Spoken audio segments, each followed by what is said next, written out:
اور ہم نے داؤد اور سلیمان کو علم بخشا، اور انہوں نے کہا کہ اللہ کا شکر ہے جس نے ہمیں اپنے بہت سے مومن بندوں پر فضیلت دی۔ اور سلیمان داؤد کے قائم مقام ہوئے اور کہنے لگے کہ لوگوں، ہمیں اللہ کی طرف سے پرندوں کی بولی سکھائی گئی ہے اور ہر چیز عنایت فرمائی گئی ہے،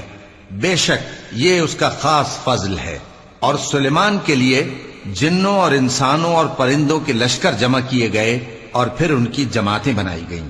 یہاں تک کہ جب چیونٹیوں کے میدان میں پہنچے تو ایک چیونٹی نے کہا کہ چیونٹیوں، اپنے اپنے بلوں میں داخل ہو جاؤ، ایسا نہ ہو کہ سلیمان اور اس کے لشکر تم کو کچل ڈالیں اور ان کو خبر بھی نہ ہو۔ تو وہ اس کی بات سے ہنس پڑے اور کہنے لگے کہ اے پروردگار، مجھے توفیق عنایت کر کہ جو احسان تو نے مجھ پر اور میرے ماں باپ پر کیے ہیں ان کا شکر کروں، اور ایسے نیک کام کروں کہ تو ان سے خوش ہو جائے، اور مجھے اپنی رحمت سے اپنے نیک بندوں میں داخل فرما۔